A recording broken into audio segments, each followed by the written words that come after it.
One of the biggest challenges out there for the artist over the course of our artistic journey, over the course of our hopefully fruitful career, to gain an audience, to get attention on our work, to create impact and a lasting impression, to actually say something important and make sure that people actually care about it. There are a number of things that typically hold us back in this endeavor. We have to figure out what we actually have to say as an artist, what we're all about, what we're interested in, where we actually want to put our efforts, what type of art we want, what type of career we want.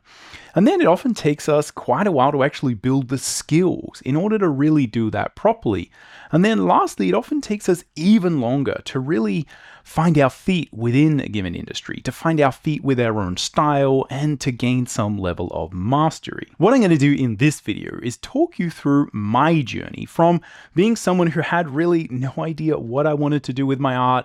My craft wasn't that interesting, it wasn't that impressive, and I was struggling to get jobs, to I guess now where I have more of a solid career. A lot of people would look at my position and say, hey, Tim, you have things sorted out. And I just want to sort of talk through that sort of process and how I went from kind of building my style and what I was about as an artist, and just all of the mistakes that I made, basically, that hopefully you can learn from when it comes to learning how to create impact and get attention onto your work to become known for something over the long term. As usual for a Drawing Codex video, this is going to be neither fast-paced nor heavily edited. You can think of this as a traditional lesson or just a casual conversation, really, where we're going to go deep and talk about illustration theory. I'm going to share with you a bunch of images that I've created in Photoshop, and we're going to talk about what it takes to build a style, become recognized for a particular type of art, and what it takes to build an artistic career over the long term.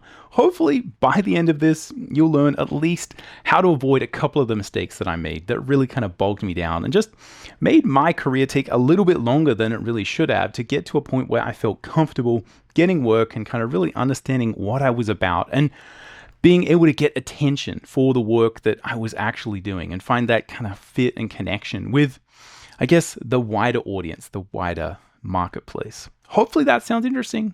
Hopefully you'll join me. Let's jump in and get started.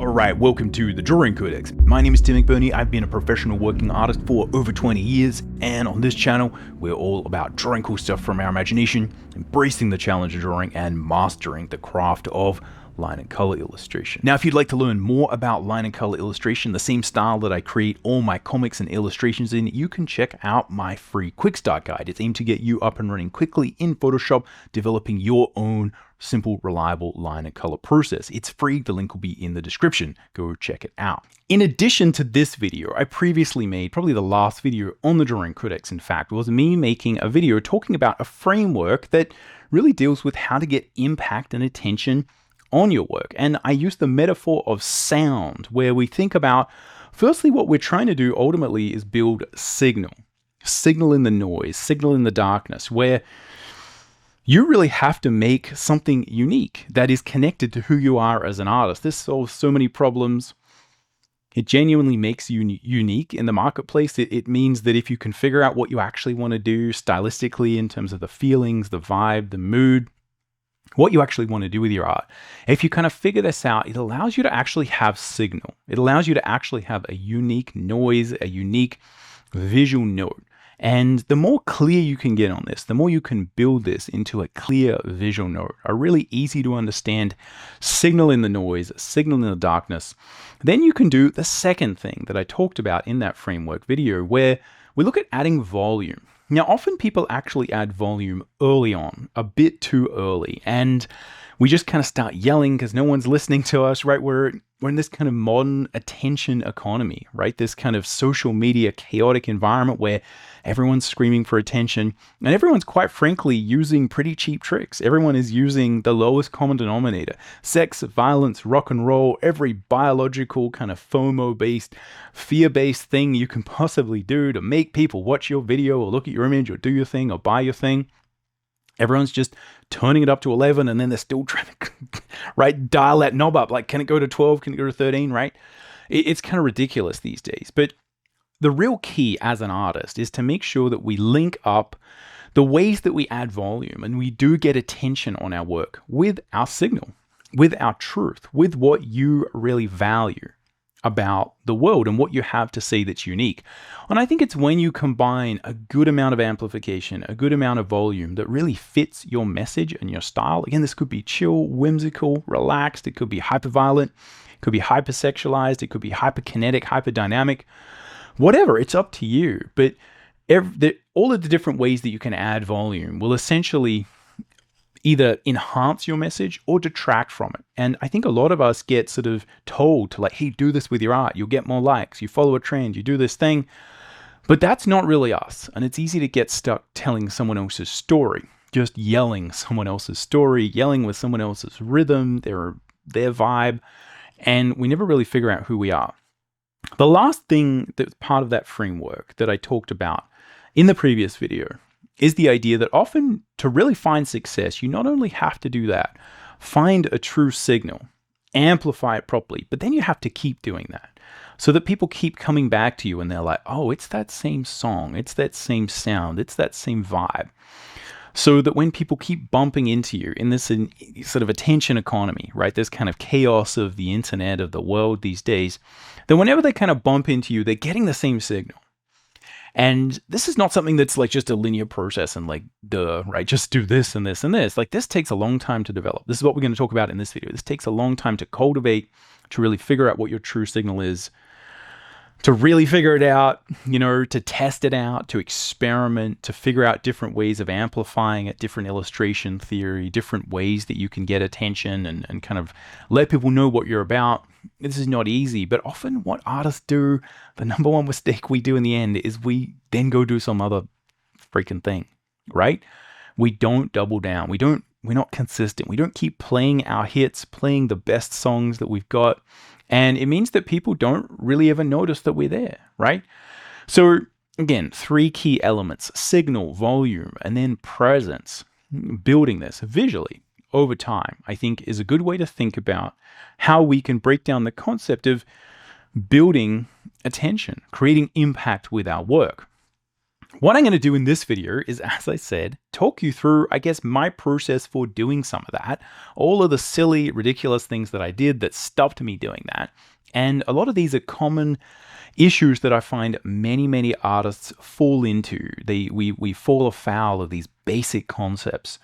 And I'm just going to dig into this and sort of walk you through. I've got a bunch of images. So yeah, be an interesting little kind of insight into some of the mistakes I made, some of the successes I had. And also at the end, if you stick around, I'll talk about some of the challenges I face right now when it comes to, again, getting attention and creating impact with my work, when I kind of have this like a mix of different stuff going on online, right? I have sort of teaching stuff. I have the drawing codex stuff. I have like a completely different community sort of platform called Mighty Artisan. And I have all this kind of stuff. And it's actually quite dangerous to do that, right? It's very easy to kind of lose who you are and not know like how to keep building that signal, how to develop.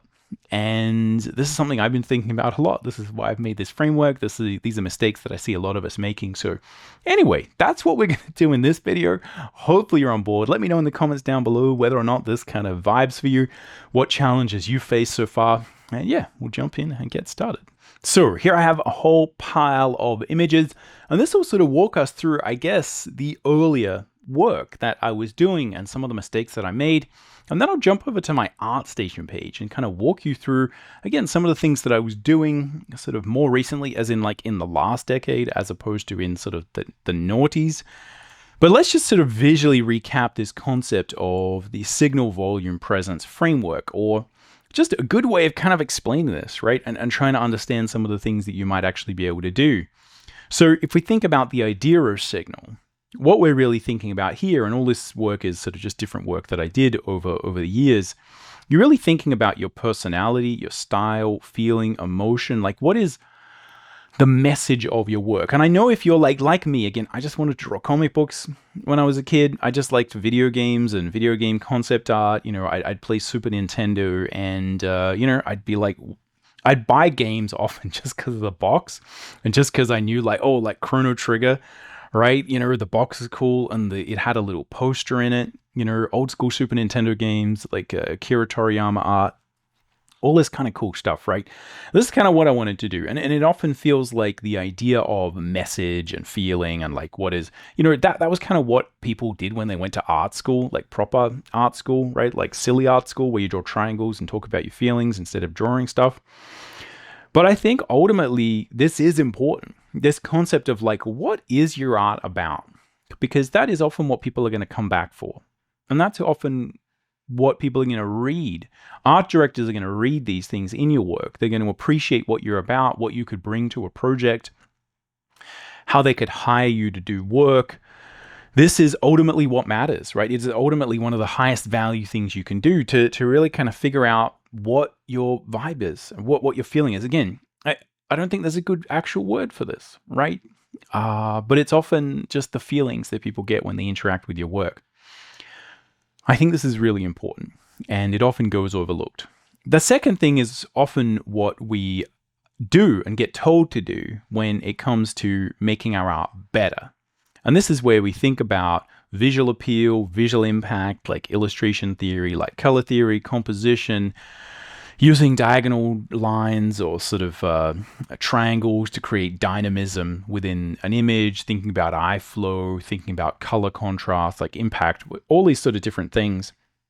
People like warm colors traditionally, right? That's what the emotional quota of this particular color scheme is, right? There's all these kind of things, right? Attracting the eye, getting attention. And there's a lot of biological aspects to this as well. Like, as I said, sort of things that have a high level of sexuality, of violence, of like fear, of threat, of status, anything that kind of would trigger, right? If an animal could understand this, right? Like they would probably be interested in this thing too, right? Like animals are attracted to bright colors or high contrast or whatever their like visual peripheral sort of, processing engine pays attention to, right?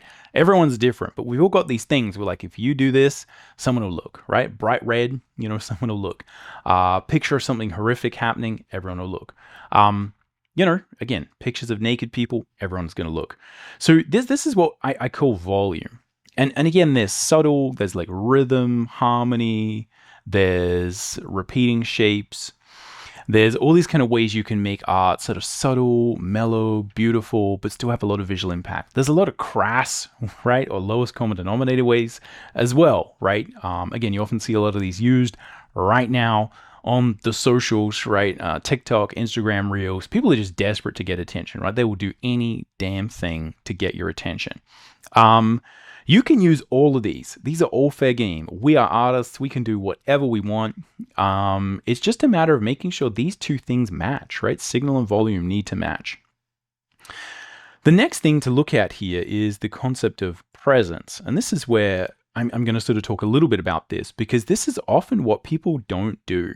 Even when you find something that kind of works with your art, it can be really challenging to actually say, okay, like, what do people actually like about my work? So if we see here, this is like a little mini version of my journey where I kind of started just messing around and drawing like little characters and doing things, doing little sketches, and none of it was finished. And, I was learning my anatomy and my perspective and my rendering and doing all these kind of different things. I was really into characters, right? So my characters kind of looked okay. Whenever I added backgrounds, it went badly. Whenever I drew someone from the back or any other angle that I didn't know, it looked bad. But I kind of had figured out how to like make art that I could post on the internet. And, these were some of the better things that I did, around, sort of late 90s, early 2000s, right? That's kind of when I was sort of playing around with this. And then again, I feel like as I started working professionally more and, these kind of images were done, again, before around, 2005, 2010, sort of that type of time range. I figured out a little bit more how to apply a better illustration, right? I figured out how to put together compositions, how to draw backgrounds, how to use color better, how to use more different varieties of color. And, I just sort of built my craft and figured out, how to make stuff better. But that didn't necessarily mean that my career took off in any crazy way. I think it was more when I kind of started to figure out like what people really appreciated about my work.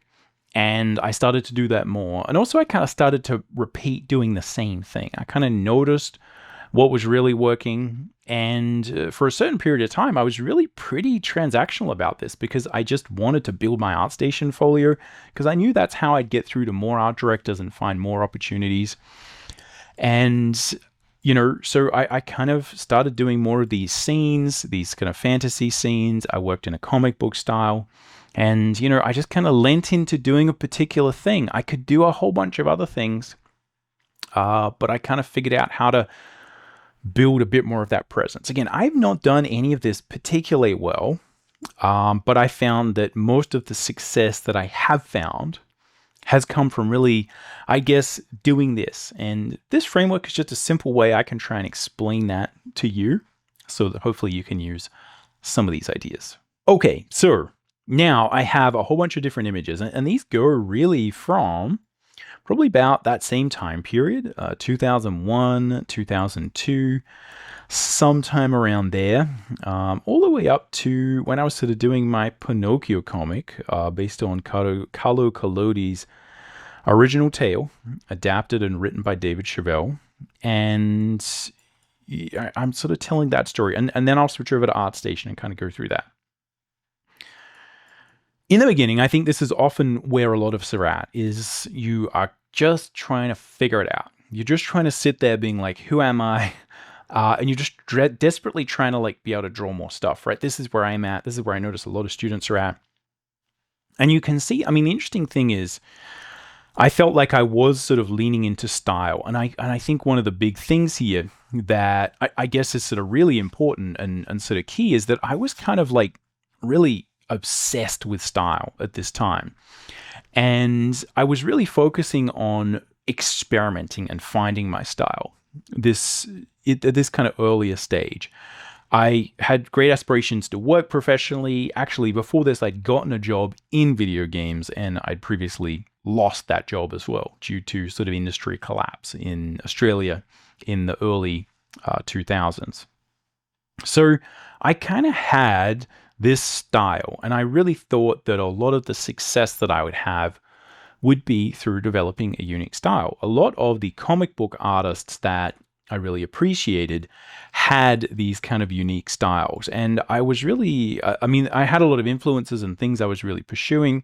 I was a huge fan of the late Massimiliano Frazzato, who did The Keepers of the Mesa. That was just one of these sort of books that came out, sort of published via Heavy Metal. And it was just this great mix of painted style with sort of line work.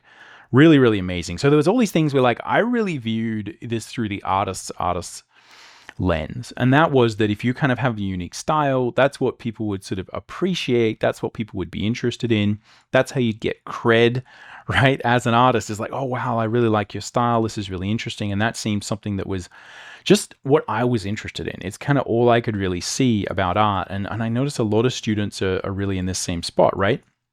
So I'd be doing these little sort of sketches, trying to design my own fantasy worlds, working with other people, trying to get comic book pictures off the ground, basically doing anything that I possibly could to either get paid to do art or try and get paid to do art.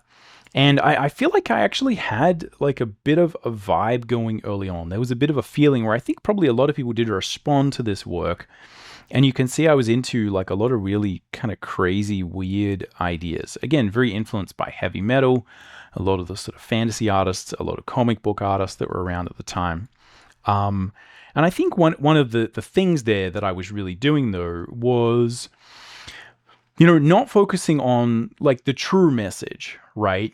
And the true signal. And instead, I was kind of always looking at the surface, right? So I was always looking at style. I was always looking at how I would use different techniques. I always thought that my success was just hiding around the corner, and it was hiding underneath a rock that was called your style, right? And I think what you can probably see is that my output is pretty scattered in terms of what I was actually putting out into the world, which is kind of fine early on. It just does take a while to kind of find your feet, right? There's nothing wrong with experimenting. But the problem, as you see, is I basically just kept doing that. And this is one of the things that really, really held me back. So these are just kind of experiments and playing around. Some of these images were, I think this one was actually done as sort of a character design for a GTA style sort of car game kind of thing that I did. It was actually sort of paid professional work, and you could see I had this kind of style where I was trying to again mix line work with a painted kind of application, thinking about making things very kind of moody, having a painted feel, and trying to get that mix of like, again, my line work wasn't super crisp. You can see, right? Like if you sort of took away the lines, the color, like this was pretty rough, right? This was pretty messy. There's not a lot of real anatomy there. I was sort of good at big shapes. And I was really sort of always noticing that, like a lot of us, when you add more detail to your work, one of the problems is that it kind of looks rubbish, right? Things are often better when they're sketchier early on. And so I'd constantly be trying to sort of maintain and keep a lot of that sketchiness because it just felt like it was style. And I just saw lots of artists who I really liked who had these kind of sketchy styles. Now, I guess the problem is often we can see artists who have a particular style. It doesn't necessarily mean that they're that successful, right? Or that they're getting heaps of work. And I think this is, again, something that I would often look at is there were probably way more artists who were gainfully employed who didn't have a really interesting style. They didn't have an art book out, but they were just happily working in sort of Hollywood or animation or, doing illustration just all the time. And that often like the style and having a recognizable style wasn't always the best way to kind of make a decent living. But it was one of the things that I think as artists we always appreciate. And especially, again, that idea of like having a sketchy style. Artists love sketchy styles. No one else likes sketchy styles, especially in most cases, editors and people who pay you money. But this is kind of what I was playing around with, right? There's a long way to go. Like these are the kind of things I was playing around with. And you can see that there is a bit of a through line with the style and certainly a similarity to some of the vibe and the feeling that I sort of have going now. But often what would happen is I'd kind of just try and do other stuff. And I think this is often where it kind of falls down is when we're sort of hyper-focused on style and not so much on structure. One of the big mistakes I made was that I would often be trying to make my work better by adding a lot of this sort of painterliness and this sort of sketchiness and roughness. And the problem is that all of that kind of disappears when you're kind of not in that sort of sketchy flow. It's very hard to professionally, consistently, repeatedly create a very kind of sketchy look. And when you actually look at artists who do this, who have like this amazing kind of sketchy, loose style, there's often actually a lot of craft underlying it where like it is not a mistake what they're doing. They have a very clear process. And you can see I would have these attempts to be like, I should be able to draw comics. I want to get a job drawing Marvel or DC stuff or something like that. This seemed like the obvious sort of solution. But every time I tried to do that, again, I would kind of change the style I was using. And I'd kind of notice that like when I kind of drew other designs that weren't mine, right, you can sort of see like this to me, again, I really like this image. I feel like it just has sort of a cool vibe. It was a really interesting design, but I think like a lot of what was interesting about my work was the designs. It was the design, it was the pose, it was the shape design. It was often like probably these characters wouldn't work from any other angle, right? They weren't that interesting.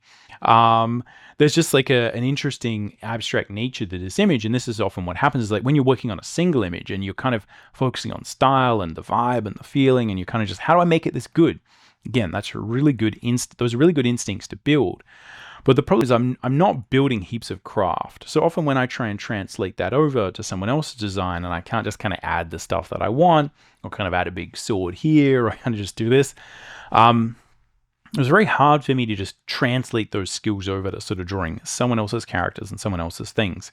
But yeah, that was kind of my pathway to success. So I think these are often the kind of things that people trip up over. And again, I've talked to so many students over the years.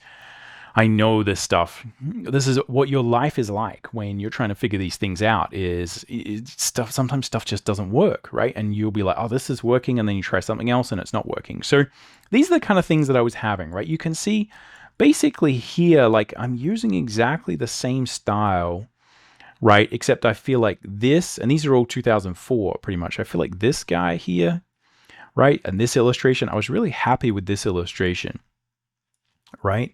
And these sketches are just like, I kind of just hate them. They're just sort of lifeless. You can tell I was kind of just trying to do something else and I couldn't really figure it out. And I guess the real insight here is that because I wasn't really trying to say, okay, what do I actually want to do? Do I want to make my own fantasy comics? Do I want to draw Marvel or DC? Do I want to do this? I was kind of like just scattered in my output, scattered in my application. And I didn't really I just kind of thought if I got good, right? If I got good, then I'd be able to do everything. And that's just not how life works as an artist. Most artists who are probably really good at drawing Marvel and DC stuff probably aren't as good at drawing their own fantasy characters and doing all that kind of stuff. And looking back, if I'd sort of focused on this more, I probably would have been able to do that really well. And maybe I could have been doing that for the next 20 years. But I never would have learned how to draw superheroes. And I still haven't really learned how to draw superheroes.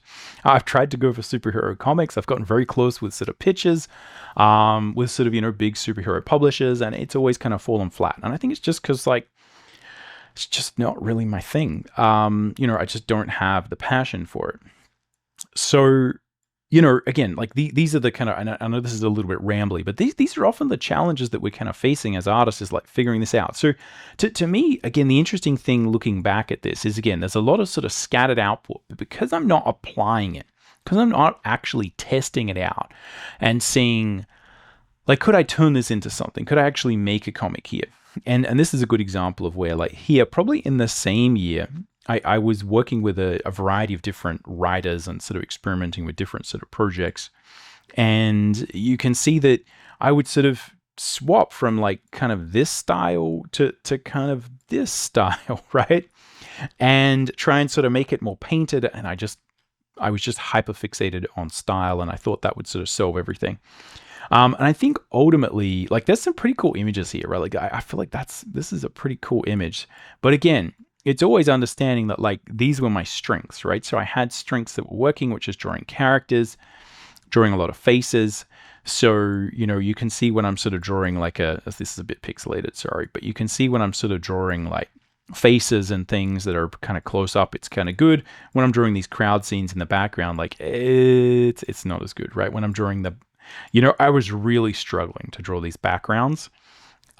This was like this was a Herculean effort and it was still a bit messy. And again, just trying to draw crowds and kind of failing, trying to draw clouds and failing, just always a little bit sort of confused. But this is often, I think, the situation you're in early on is you're trying to find that vibe, find that mood, find that sort of feeling.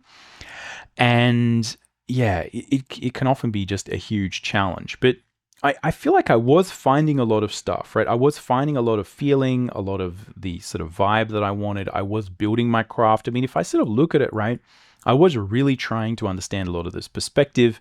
And this is a very, very like ambitious scene to try and do when you don't really know perspective, which I kind of didn't back then.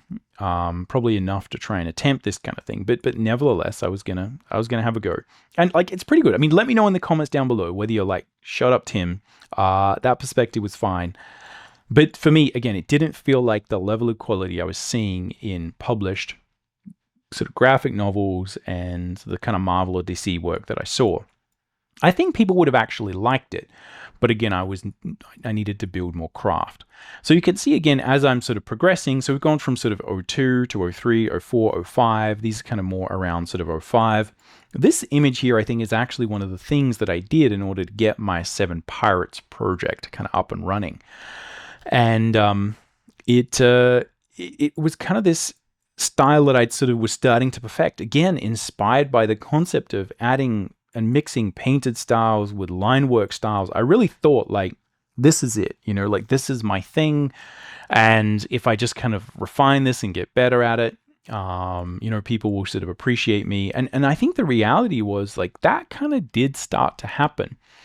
But I think because I was so focused on the style, I hadn't put a lot of effort into actually doing anything with my work. And so when I did actually get I got a couple of really good job opportunities, like crazy good, right? Sort of, like working with sort of Blizzard and, doing something that would have really taken my career to the next level. And I just kind of didn't really know how to do it, right? So even though the folio was there and people were like, this is cool, because I didn't have any understanding of production or the craft or actually sort of applying my style to other people's ideas or to a production process.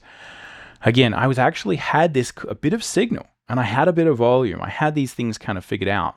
But because I hadn't really been doing the same thing, it was all just a bit scattered. And so some of these things were working well, but the problem with all of them was they weren't really finished enough to actually be viable. They weren't really. Everything was always a bit sketchy, right? It had this kind of painterly look. And I think what everyone was imagining was, Tim's going to clean that up. And the reality was, I was not going to clean that up. I had no idea how to clean that up. It was just not going to happen. So I think like that would be like the first sort of phase that I was going through, right? Up until this, which is where I think what happened is David Chevelle, who was the editor on Seven Pirates, as well as all the other 7 series at Editions Delcourt, I think he saw this and a couple of other things, and he was like, Tim could draw a pirate book. Let's give that a shot. So I kind of got started with this kind of project, and this really allowed me to add the craft that I needed, although not really the volume, and it also took away from a lot of the style that I had. But it was this opportunity that I think all of this stuff sort of got me to. But the number one sort of problem I think I was making in this sort of early stage was focusing too much on experimentation, playing around with style, focusing on like just finding this thing and sort of hoping that like if I found my style, that everything would be okay, everything would magically turn out, and that I was actually building volume and getting attention, but then I wasn't actually able to produce that thing for other people because it was really reliant on my designs. So I was kind of building a cool thing, but then I was trying to say, okay, as soon as I can build a cool thing and I can get people to pay attention to me, then I'll be able to get Marvel or DC work, or I'll be able to get more illustration work or concept art work. And whenever I got those opportunities, it just didn't turn out that well for me. I kind of dropped the ball a couple of times. Because again, I wasn't really focusing on how to take the things that I was doing and actually do anything with it, actually apply it to anything. So this can often be the danger, is you can get known for doing something, but if that thing is the wrong thing and you can't really do it professionally that well, there's often big problems. Okay, so let's talk about the way that Seven Pirates really kind of helped me to understand style a little bit. But it actually sort of took me off the path of developing a lot of that kind of unique stuff that was there in my style early on. And it was only really when I found that later on, which we'll talk about later, that I feel like things kind of really took off. So I did this Seven Pirates book that I think turned out pretty well, but you can see like these are some of the early kind of designs that I was doing for it. These were the early kind of pitches, again, sort of done in 2005. These are some of Long John Silver. These were done a little bit later. And you can kind of see that this is sort of when I started the project, right? These were not really done in a style that had anything to do with what the comic was doing. These were kind of just graphic breakups. They actually created quite interesting designs.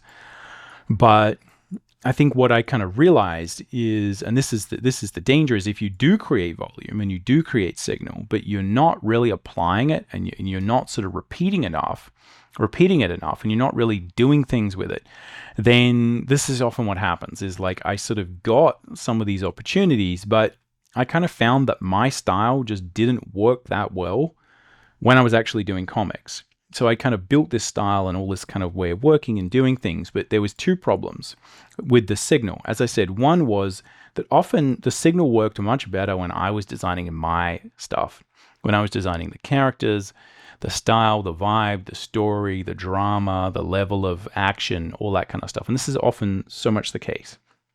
But then often what we want to do is actually then have someone else to pay us to do something. And what happened when I did that, going back to the Seven Pirates, is that, my skills didn't 100% translate. So I was sort of focused on this idea of style and of kind of finding my, what was unique about me, which was true. But as I said, it didn't really turn out that well. And what I actually had to do in order to become more professional was actually change a lot of that style, was to work in a much more sort of comic traditional line and color style. I still did a fair amount of rendering, right? I was still sort of painting and trying to add as much sort of atmosphere and little bits and pieces to it. But what I found is that, like, until I really kind of did these types of test pages and really sort of figured out how to move away from some of that other sort of more mushy work that I was doing, right? Like this kind of thing it just wasn't really working when I was doing the comics. And I don't really know why, right? But it was just not really working for me. I think our simple line and color style works really effectively for comics.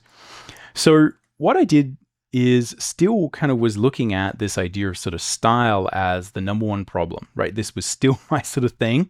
And I was really focusing on it as a static destination and not understanding that so much of what makes up style and what makes up that kind of vibe and that presence, it's a mix of like subject matter. It's a mix of you doing very similar things again and again and again and again. And I really kind of just thought, if I just find a style, then everything else will disappear.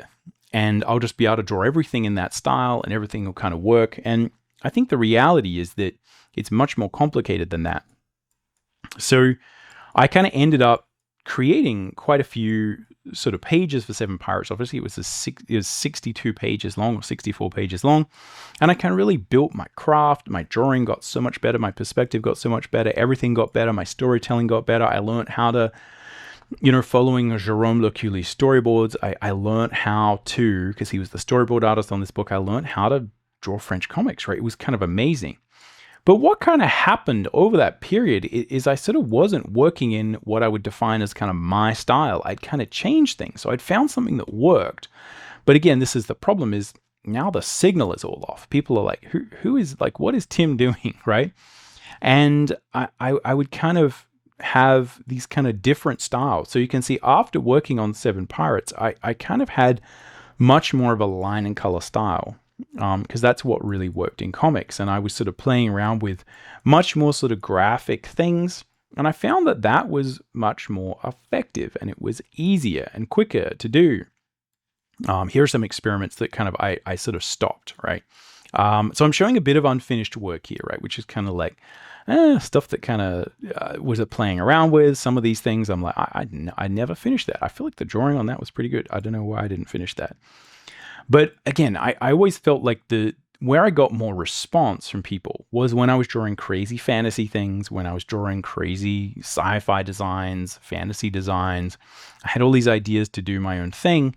And the Seven Pirates book, even though it was really, really good, you can see it's none of those things. So again, it's a bit of a mismatch on a project level with my artistic voice, if that makes sense. And this often, even though it was the best thing that ever happened to me, right, in terms of my career, it really kind of threw me for a loop, right? Because again, going back here, I had to kind of go back and be like, I still need to find myself stylistically. I still need to figure these things out.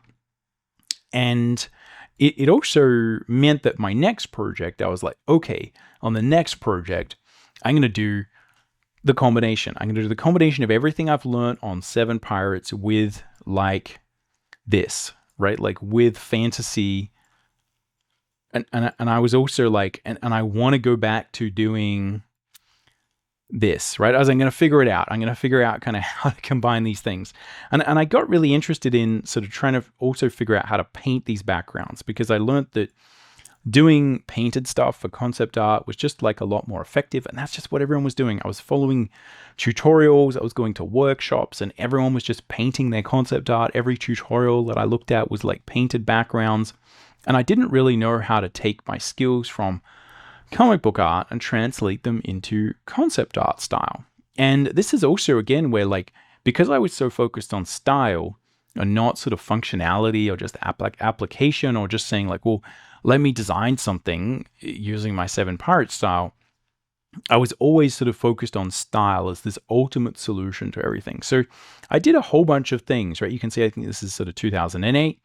I was trying to do a concept art style and it's completely different. right? So this is often the problem, right? And this is the number one sort of mistake that I made is I kind of viewed this concept of style as like a static destination. I thought that if I just kind of kept working and kept sort of figuring this out and kept building my skills, that I'd be able to combine the line work and the painting and sort of make it all work together. And as soon as I did that, like everything would kind of figure out. So I kept doing these little experiments and playing around, posting them up online. Here's one that never got anywhere. I feel like this was such a cool idea. It never really went anywhere. I couldn't really figure out, again, how to paint a scene like that. So I feel like this is often what happens to artists that I see. This is what happened to me, is even when I found success, right? So firstly, I feel like a fair bit of success, going back here, just to sort of illustrate the point. I feel like I had a fair bit of success here building like a cool idea, like stylized fantasy worlds, crazy creatures, a bit of an animated style, right? A bit more cartoony. It was sort of fun, but also like a little bit darker. And, I feel like there was something there. But then when I sort of got some good opportunities, right, I kind of really changed a lot of that kind of style. And I sort of, threw the baby out with the bathwater to a certain degree. And so what I then did is not thinking about the idea of building presence, right? Like not thinking about the concept of like having to make it clear to people what I did or who I was or what type of art I made. Is I was just kind of like, I got to find my style, right? And I just kind of kept doing this again and again and again.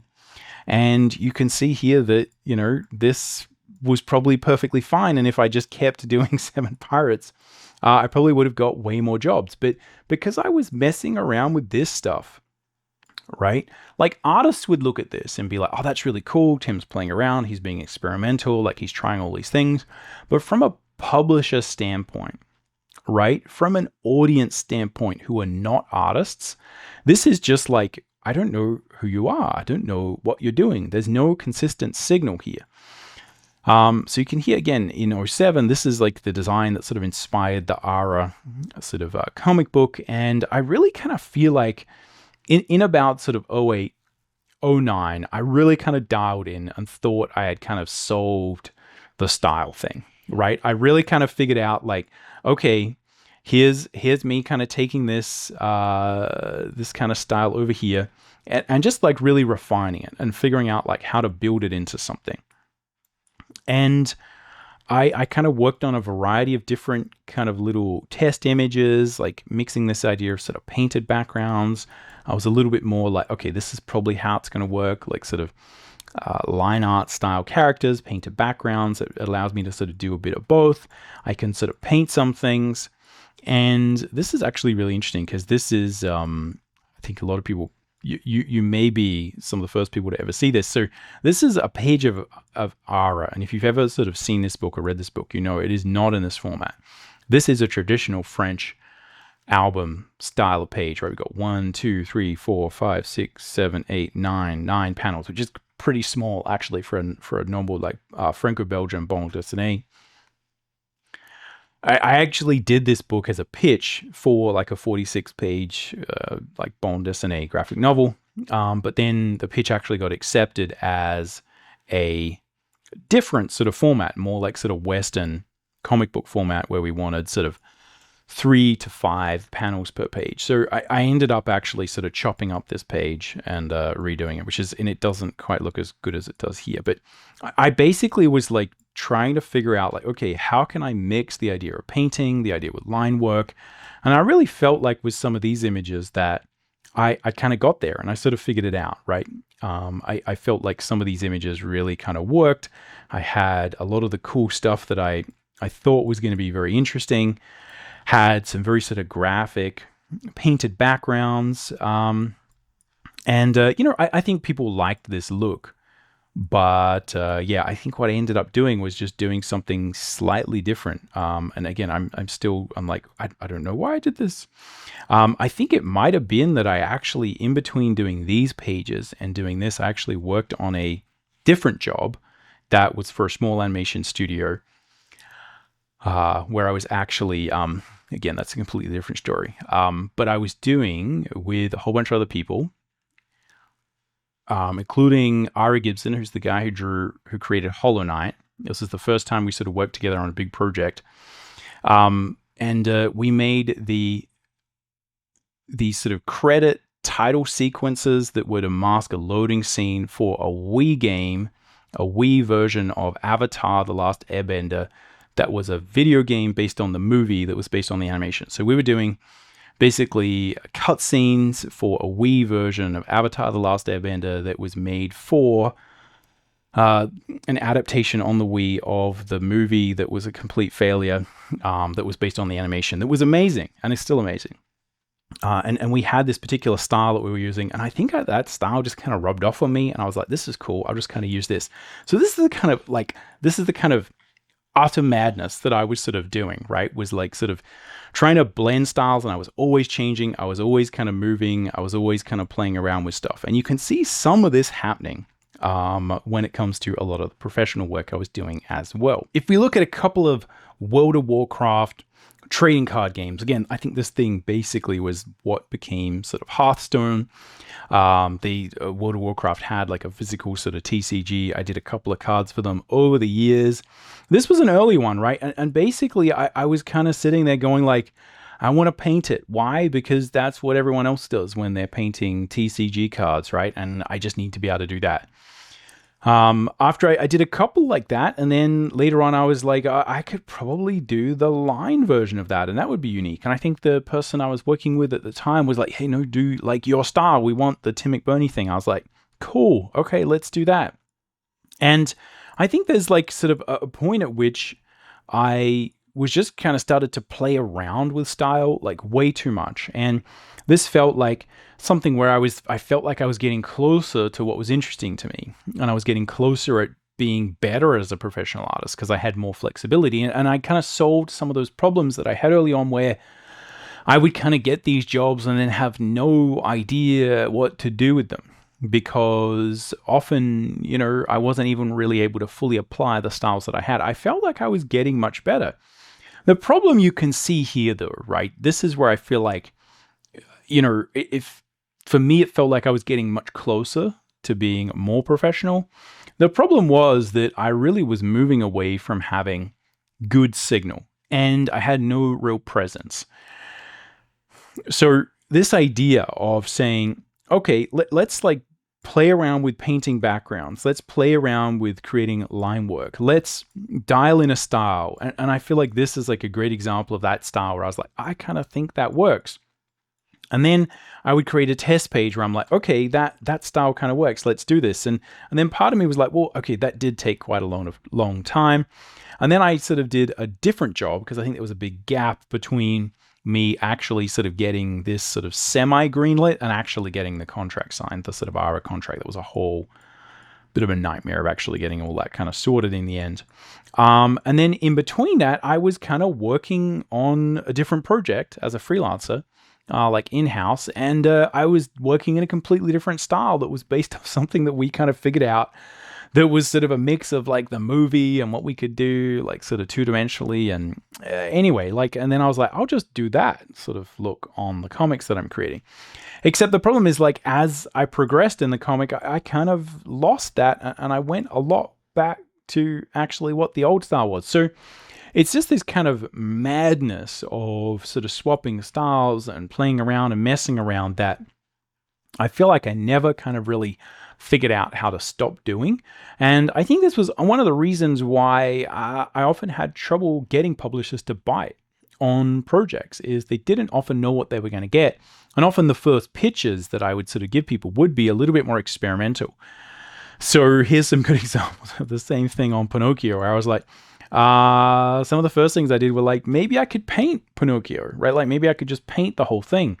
And part of me is like, well, maybe the reason that I couldn't paint it before was just that I wasn't as good at painting. But I'm like, I've gotten better at painting now, so maybe I'll just paint it again. And then I sort of went from that to kind of saying, well, actually, let's try to do it all in line. Let's not do that. Let's do it all in line.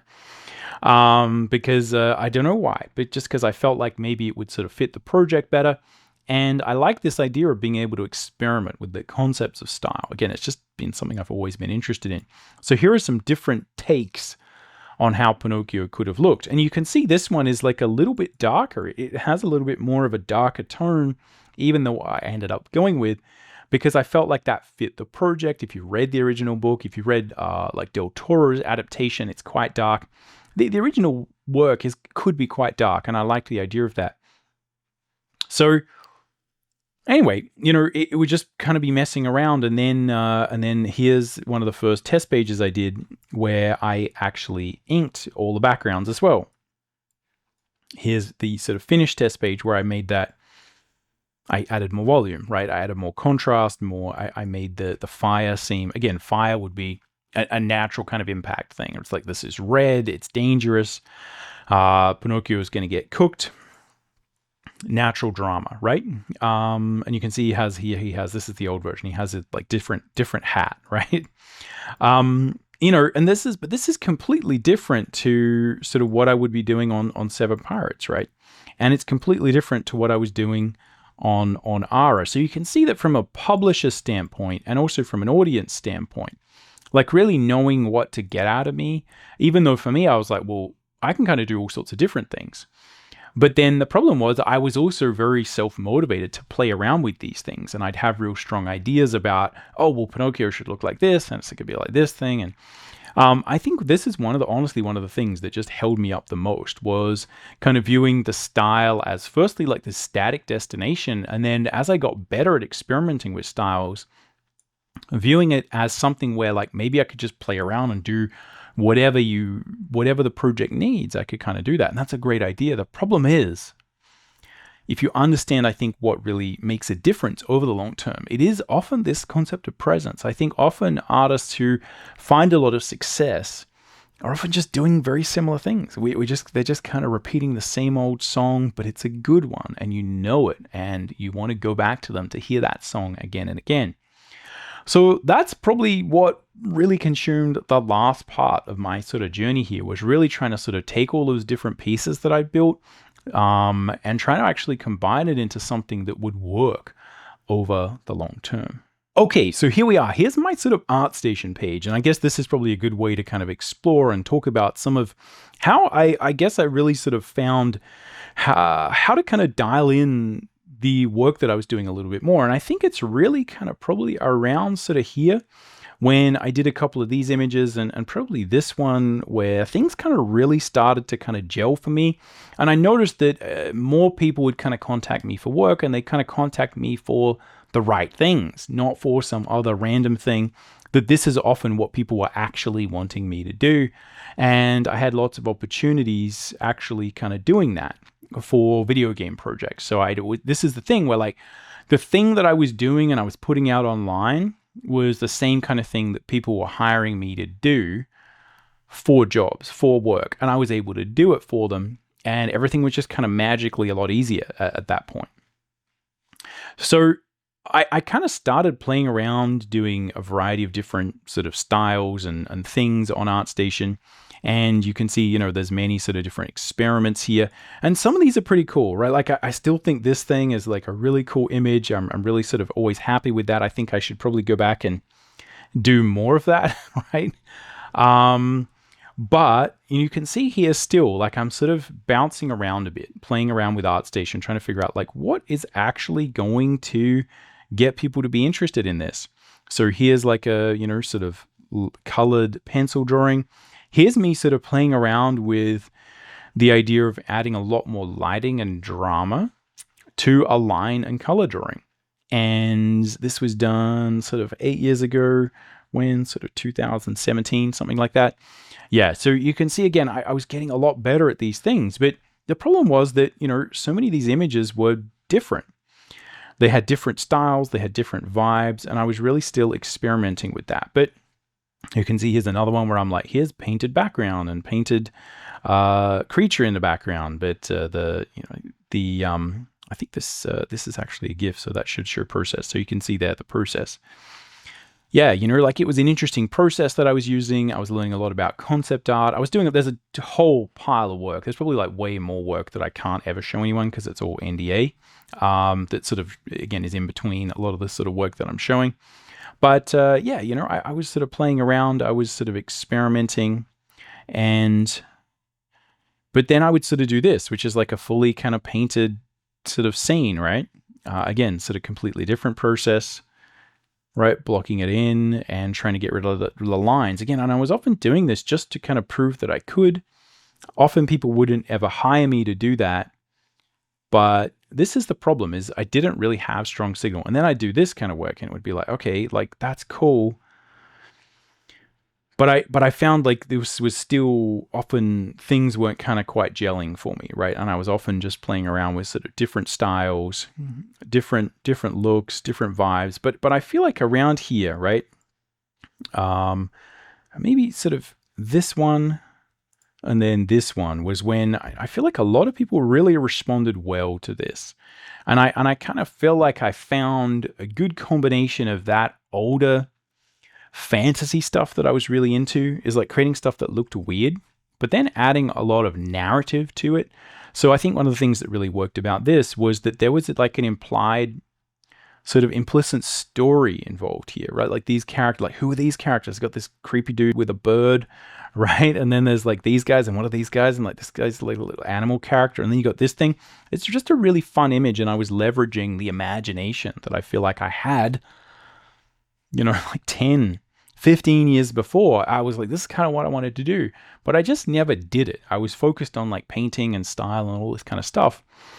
And it's really only when I kind of stopped worrying quite so much about the painting and all of that kind of stuff and the specific style, and I just kind of started making images that were actually very similar to what I was doing 15 years before. Here's some examples of some of the professional work that I was doing at the time, doing sort of character design stuff. So again, this looks different. There was a lot of painted keyshot illustrations that I did as well that I don't know whether I can ever show, but I was kind of playing around, and I feel like at some point, a lot of this kind of gelled, and I was talking a lot about on ArtStation about how I was trying to lose the paintedness, right? And I was actually like, you know what?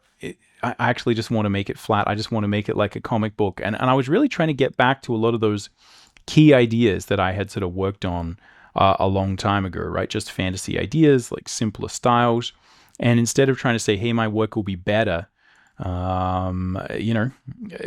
I make it more rendered or more painterly, I was just focusing on the ideas, because that's kind of what I noticed people were responding well to. And you can see here, again, the number of sort of likes are like pretty strong. People are kind of into that. I felt like people were kind of really interested in the comments. And again, I feel like it was images like this where there's a weird story involved. It's a bit fantastical. The style is really simple. But I remember even at this point in time showing this to people and having them kind of say, you should just ship this. Like, just do this thing. Like, this is way better than this. And I was like, I don't know. So it took me a long time to kind of really find a good mix of doing this. And some of these things, I feel like this one was a bit of a fail. This wasn't really working that well. Again, sort of more examples of professional stuff. But again, you can see here the problem. If you look at the ArtStation, it's like, what do I do? Like, what am I doing? Who is Tim? Like, he's doing this, he's doing that. So this is where like I feel like I had the signal, right? I had a lot of the craft. I knew how to give things impact. But still, I feel like my career was held back by the fact that I was always just experimenting. I was messing around. I wasn't putting out this kind of clear signal. I was doing all this stuff behind closed doors that was like very different to what I was doing in my sort of personal work. And it's really only when I kind of started to do these types of images, just as personal pieces, and really sort of dial it in. And again, I think it was sort of this one and then sort of this one that really was like, oh, like that is a little bit different, right? It combines a bunch of different things. And again, the only thing though is that I kind of stopped there. I kind of stopped at that point and I was like, okay, it's not really going to make any difference, right? The key thing here is to stop experimenting, stop playing around with styles, and to actually focus on repeating the same thing and trying to actually build and make myself well known for doing this stuff. Because I kind of found and I noticed, like, if we sort of go back, right, just go back to that one, right? If you kind of look at these images, right, so this one, right, and this one, like, they have a real through line in the level of complexity, the fact that they're a scene, so many different things, right? And I really felt like that was something I liked doing. That was something that I was good doing. And the more I kind of did it, and the more I did it sort of professionally, the more I found that people responded to it well, the more sort of jobs I would get that would be kind of similar. And, even though this is a little bit different, it doesn't have the same clean style, right, as some of the others. You can see there's kind of like a vibe here, right, where a lot of these things start to have a bit more of a consistency to them, where you can kind of see what I was about. Even though, again, the subject matter is changing a huge amount, there's a huge amount of sort of bouncing around. I think it was at that point where, again, I felt like things started to sort of come together a little bit more. And again, this is this basic concept of, if we sort of go back to Photoshop, of just thinking about needing these three key things. And I think, again, in the beginning, I was really focused on just trying to find the vibe and the signal. And I just focused on style. It was all about style. Like, I just need to find my style, then everything's going to turn out well. And then I kind of got better at craft, at toning up the volume, at making images that were good. And I played around with style. And I got to the point where I was like, actually, it's really fun working in different styles. And then I kind of realized that that's not good, though, because no one really knows who I am or what they're going to get, whether I'm even the right person, right? It's like often people don't really know. They're like, wait, you did this image and this is a different image. Like, again, when you're kind of mastering a lot of different styles and a lot of different things, which is a very unique pathway I've taken, it's all great, except it doesn't make for a very reliable career, because no one really knows who you are. No one really knows what you do. And it was only once I started to sort of do a little bit of that. I didn't do it very well. I didn't do heaps of it, but I just started to do a little bit and put it out into the world, that I think so many different things came together for me personally. So anyway, that's just a little kind of overview of why I think this idea is so important, why I've kind of put it together. Because there were so many times when I was just kind of really struggling and trying to figure out what I should do and how I should sort of present my work. And again, I think if you just focus on these three things, it'll make a huge difference. That's a little bit of an overview, I guess, of my journey and many of the mistakes that I have made. I guess the key takeaway here is not that this is some linear formula where you just develop your signal, it's easy, and then you just kind of add volume and that's easy. And then you just kind of keep repeating and that's easy. That would be great, but we are artists. We are inherently chaotic. I think where I guess you can see the main takeaway here is just that, like, if you want to succeed from some business standpoint, the basics of marketing are to just make sure people know what they're going to get. This is a product that I'm selling people, and you can see that obviously a lot of publishers are going to be confused. And a lot of people are not necessarily going to know who I am and what I do. And I did a whole bunch of other things as well, like sort of messing around with having different websites and different things. So I think, yes, this is something where you have to experiment, you have to play around, you have to kind of explore what's possible, but also understand that that's not great from a business standpoint, that what people are going to appreciate is that consistency. Now, it's also possible that you can basically have something that's not that good as a product, like you haven't really figured out what you want, your craft is not just that good, and if you just kind of repeat that, maybe no one is going to be that interested in. It's not just a matter of like being consistent, it's a matter of doing good things that have meaning to you and hopefully to other people, and to connect yourself with an audience. And again, do that over time, be consistent with what works, to find out what works and then be consistent with it. What you can see though, for me, that didn't work was just kind of messing around and consistently being inconsistent, right? Like always messing around with things. So the other thing that I think we can obviously understand that I think is really key, and this is why I often mention this, is like, you can go back and look at my very early work from like more than 20 years ago, and you can see there's a lot of stuff there that I was doing that's actually very close to what I find people really connected with my work. on 20 years later, right? The things that actually worked to me, I kind of knew them. They were there, obviously. And I think if we are maybe a little bit more conscious about trying to tease those out and understand like exactly what our career pathway is, like exactly who are the people we want to build as an audience. Is it editors? Is it publishers? Is it art directors? Is it an audience of people who are going to buy your work? Is it just where you're just going to go directly to people or have a webcomic? That really does change the way that you build your signal and all the different elements of craft you need to build. So just be a little bit more, I guess, strategic with this, and I think it'll go a long, long way. Again, we don't have to be formulaic about this. You don't have to be statistics and analytical and like, don't do this and don't do that. Again, we need to experiment as artists. It's just important to understand that, that's obviously not what's going to work from a marketing, presentation, building sort of consistency point of view. And also, again, this is something I am actively looking at now, because one of the challenges I have is like, I'm probably not really doing much freelance at the moment. I work full time working on comic book and story lore things for a video game company. And a lot of that is stuff I can't really share. But I also do YouTube here, and I also have a variety of other sort of things where, I'm sort of building communities for artists over at Mighty Artisan and just doing a huge variety of different things. And that is very challenging to make people understand, like, what am I doing? How do I communicate this? Like, what is my artistic style? What do I stand for? How do I kind of create my own sort of personal projects? How do I present the different things that I'm doing so people understand? Again, doing what I'm doing right now is even more tricky when it comes to really dialing in that message, being consistent, turning up over time. And you can see with my online profile these days, like, I don't post on ArtStation, I don't post on Instagram, I don't post on X, I don't post anywhere really. I just sort of make YouTube videos, and again, that's not that good from a branding standpoint, but it's kind of working in terms of everything. Like, everything that I'm doing is really working, but you can see that in the long term, again, that's maybe not the best strategic thing. So I'm really thinking about how to kind of take my own stuff to the next level. And this is exactly the framework that I'm using to contemplate and kind of allow myself to, give myself some structure, right? To really think this through. So let me know if you've got any thoughts on that. What do you think that I do as an artist? Again, that would be interesting for me to know, because one of the real challenges and one of the good things about putting your work out there, being in communities and hanging out with friends who you can bounce ideas off, is to really figure out like who you are and what is that thing that is your signal.